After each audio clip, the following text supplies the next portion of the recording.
आपके हित में, देश के हित में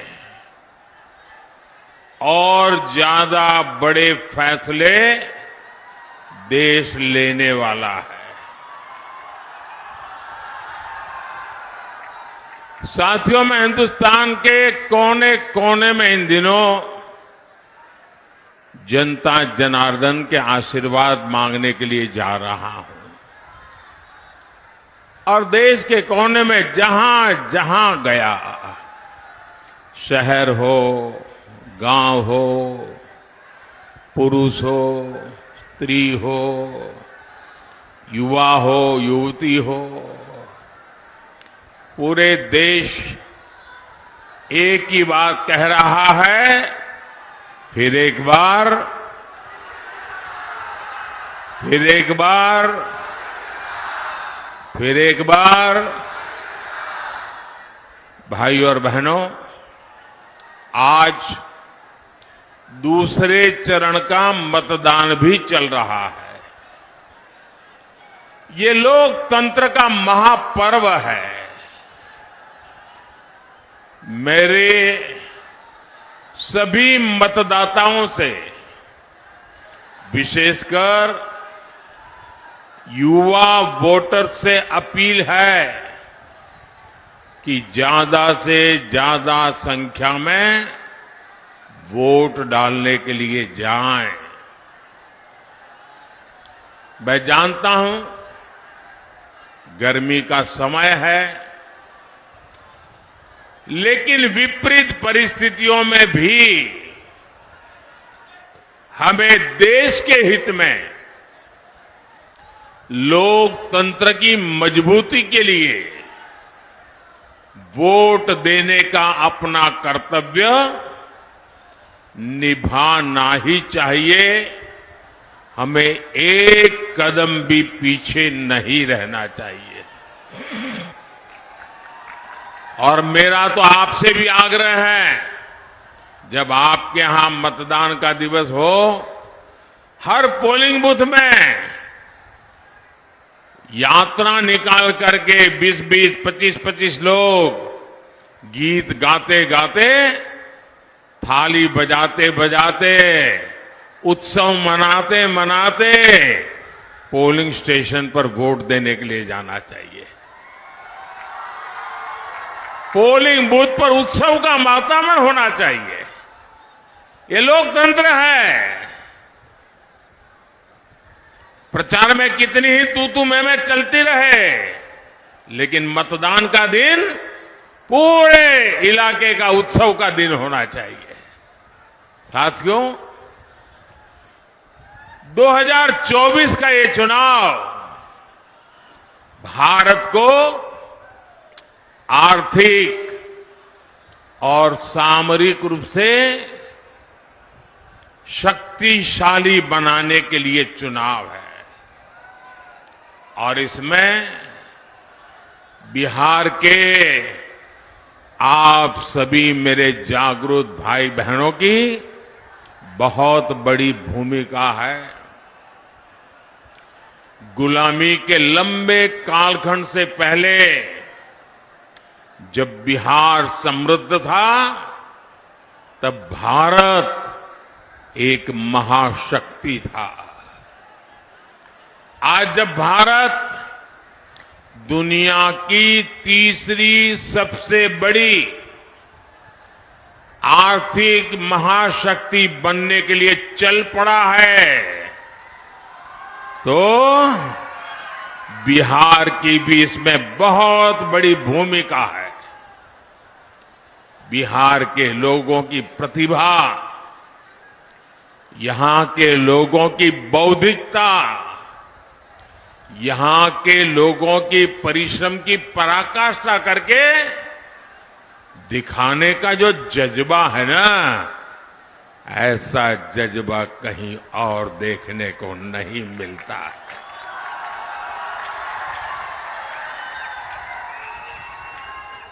बिहार के इस सामर्थ्य को और बढ़ाने के लिए दिल्ली में आपका ये सेवक और यहां बिहार में हमारे नीतीश जी और उनकी पूरी टीम पूरी शक्ति से काम कर रहे हैं। साथियों, आरजेडी कांग्रेस के इंडी गठबंधन को ना देश के संविधान की परवाह है और ना ही लोकतंत्र की परवाह है। ये वो लोग हैं जिन्होंने दशकों तक बैलेट पेपर के बहाने लोगों का, गरीबों का अधिकार छीना। पोलिंग बूथ लूट लिए जाते थे, बैलेट पेपर लूट लिए जाते थे। बिहार के लोग साक्षी हैं कि कैसे आरजेडी कांग्रेस के शासन में चुनावों में मतदान पत्र, बैलेट पेपर लूटे जाते थे। इतना ही नहीं, गरीबों को तो वोट डालने के लिए घर से बाहर भी नहीं निकलने दिया जाता था। मेरे दलित भाई बहन, मेरे पिछड़े भाई बहन, उनको तो डंडे के चोट पे घर के बाहर निकलना मना कर दिया जाता था। अब जब गरीबों को, देश के ईमानदार मतदाता को ईवीएम की ताकत मिली है, तो ये जो चुनाव के दिन लूट चलाते थे,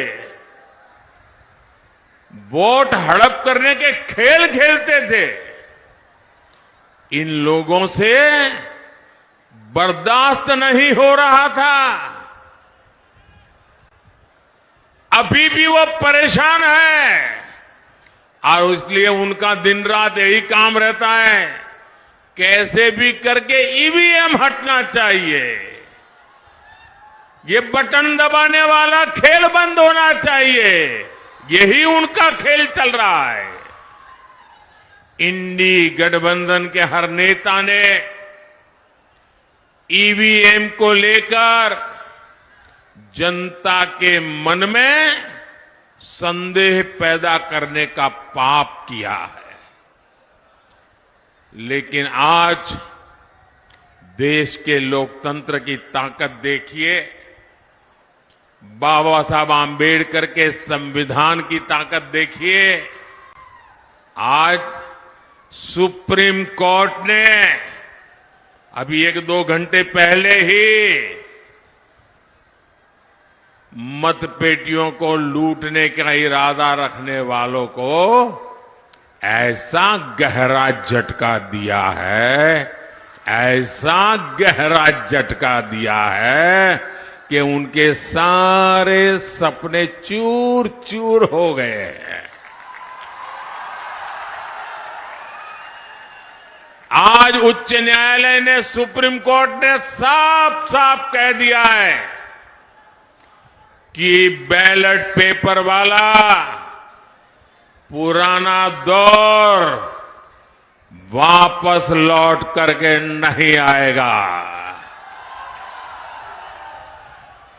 आज जब पूरी दुनिया भारत के लोकतंत्र की, भारत की चुनाव प्रक्रिया की, भारत के चुनावों में टेक्नोलॉजी के उपयोग की वाहवाही करती है, तारीफ करती है, तब ये लोग अपने निजी स्वार्थ के लिए बदनीयत से ईवीएम को बदनाम करने पर लगे पड़े थे। इन्होंने लोकतंत्र के साथ लगातार विश्वासघात करने की कोशिश की है। लेकिन आज इन्हीं लोगों को देश की सर्वोच्च अदालत ने सुप्रीम कोर्ट ने ऐसा करारा तमाचा मारा है, ऐसा करारा तमाचा मारा है, ये अब मुंह ऊंची करके देख नहीं पाएंगे जी।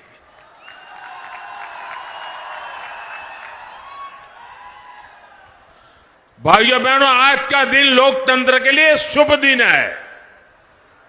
आज का दिन लोकतंत्र के लिए विजय का दिन है। मेरे साथ मैं नारा बुलवाता हूं, बोलिए। मैं कहूंगा लोकतंत्र, आप कहे जिंदाबाद जिंदाबाद। लोकतंत्र, लोकतंत्र, लोकतंत्र। मैं दूसरा नारा बुलाता हूं, बाबा साहब आंबेडकर अमर रहे, अमर रहे। बाबा साहब आंबेडकर, बाबा साहब आंबेडकर, बाबा साहब आंबेडकर। इंडी गठबंधन के हर नेता को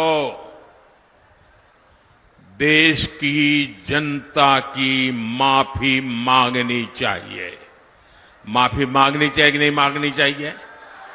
माफी मांगनी चाहिए कि नहीं मांगनी चाहिए?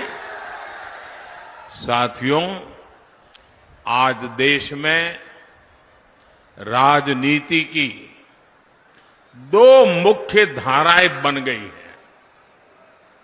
एक धारा बीजेपी और एनडीए की है, जिसका मकसद है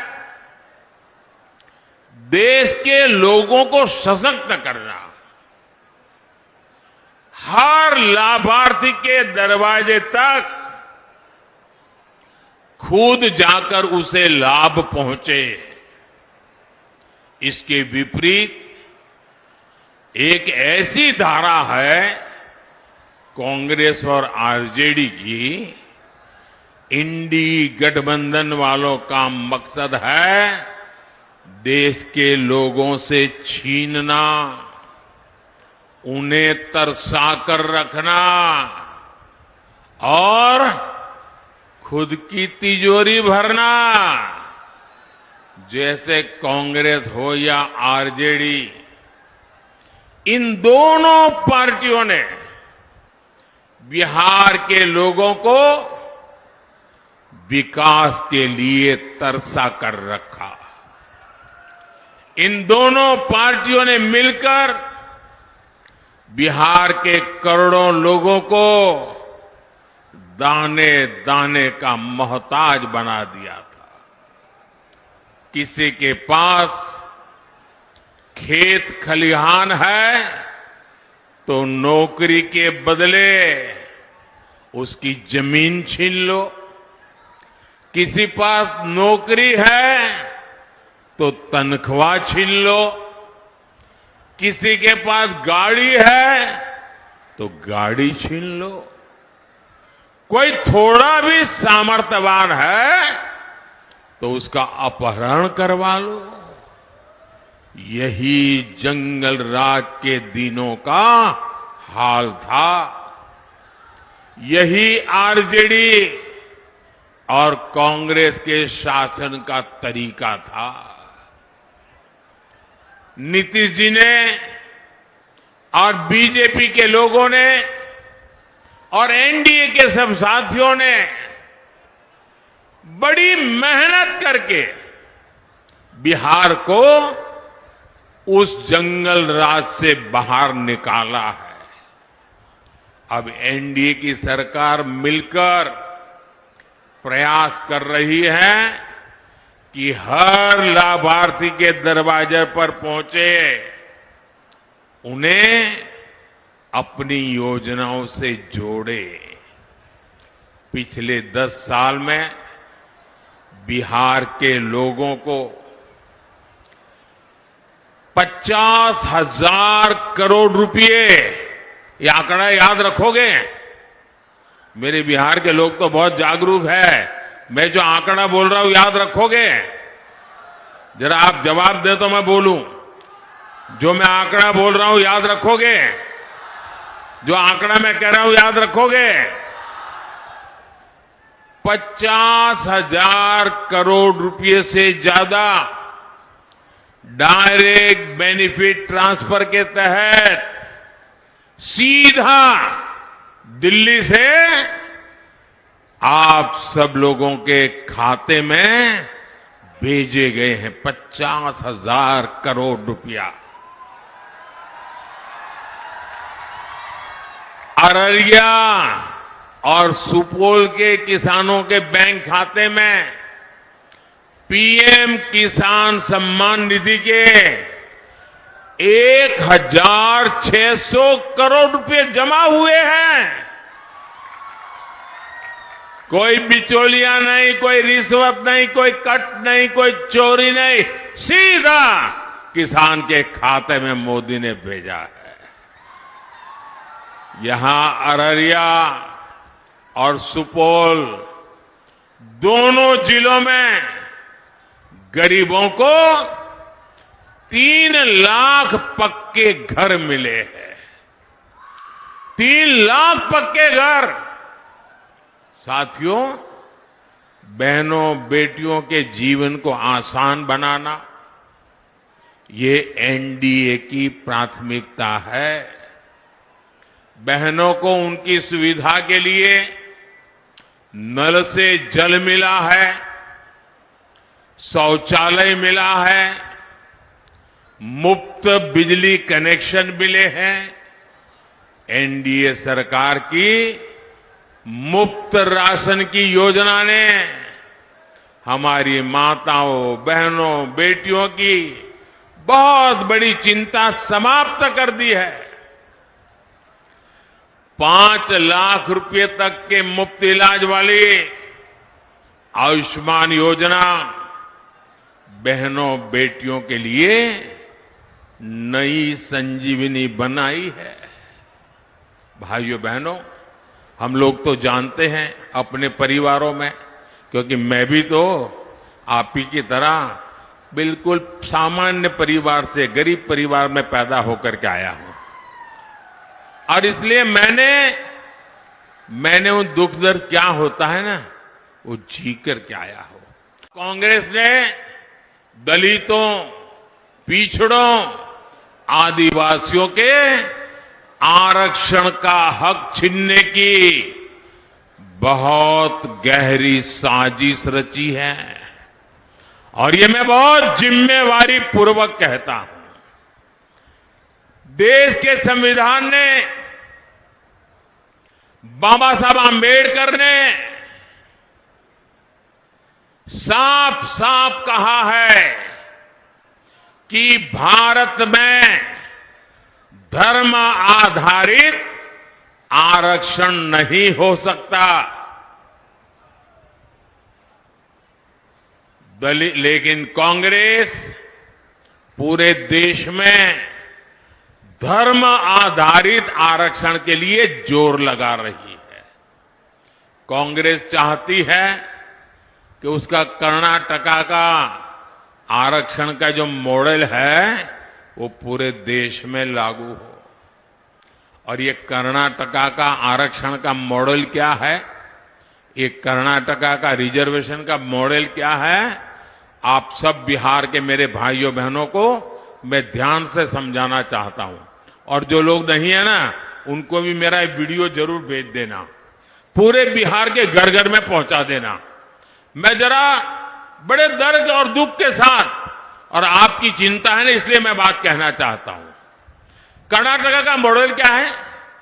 कर्नाटका में कांग्रेस ने ये जो ओबीसी समाज को आरक्षण मिलता है, जो 27% का कोटा है, उसमें से चोरी करने का बहुत बड़ा खेल खेला है। उसमें से काट करके धर्म के आधार पर मुसलमानों को देने का षड्यंत्र किया है। अब सुप्रीम कोर्ट मना करे, संविधान मना करे, तो उन्होंने एक नई चालाकी की है और सभी के आंख में धूल झोंक करके, ओबीसी समाज की आंख में धूल झोंक करके पर्दे के पीछे उन्होंने खेल खेलाए। उन्होंने क्या किया, रातों रात कर्नाटका में जितने भी मुसलमान समाज के लोग थे, कितने ही अमीर क्यों न हो, कितने ही पढ़े लिखे क्यों न हो, भले कोर्ट में जज बनकर के बैठे हो, कोई भी हो, रातों रात उन्होंने एक कागज पे थप्पा मार करके उनको ओबीसी बना दिया, सबको ओबीसी बना दिया। अब परिणाम क्या हुआ, जो ओबीसी समाज के लिए 27% आरक्षण था, उसका बहुत बड़ा हिस्सा इनके खाते में चला गया और जिस ओबीसी समाज को आरक्षण मिला था, उनका हक सवालिया निशान में फंस गया। इन्होंने ओबीसी के हक पर डाका डाला है और अब यही काम कांग्रेस यहां बिहार में, देश के और हिस्सों में करना चाहती है और यहां तो आरजेडी पूरी तरह उनका समर्थन कर रही है। आप मुझे बताइए, आरजेडी ने कांग्रेस के इस पाप के विरुद्ध में एक शब्द भी बोला है क्या? एक शब्द भी बोला है क्या?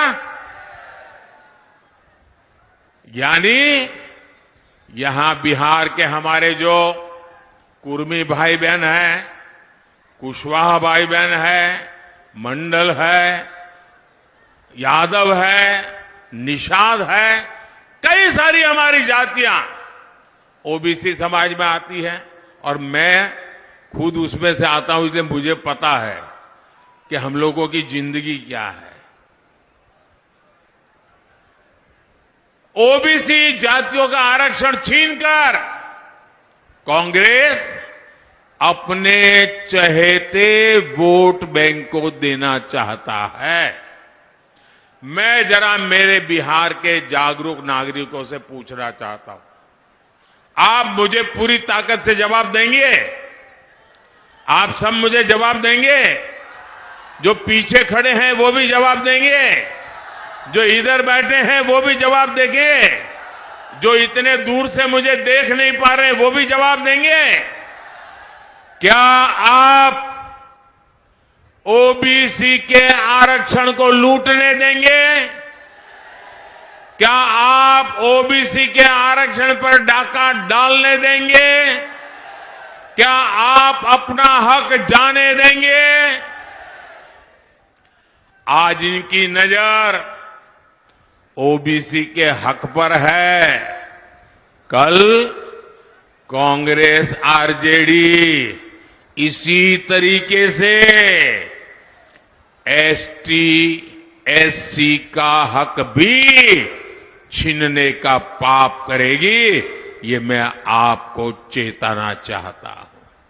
साथियों, तुष्टीकरण के दलदल में कांग्रेस आरजेडी जैसी पार्टियां इतनी धंस गई हैं कि उनके लिए संविधान कोई मायने नहीं रखता, संविधान की भावना मायने नहीं रखती, बाबा साहब आंबेडकर की बात मायने नहीं रखती।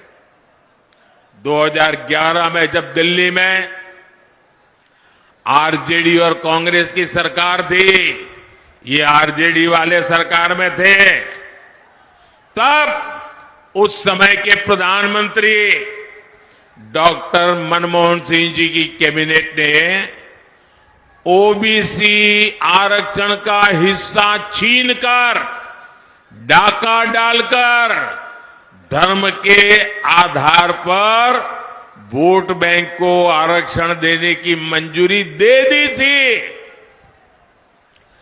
उस समय जागरूक कोर्ट ने इन्हें ऐसा करने से रोक दिया था। बावजूद इसके ओबीसी कोटे से अपने वोट बैंक को आरक्षण देना सुप्रीम कोर्ट के मना करने के बाद भी इन्होंने घोषणा पत्र में रखा।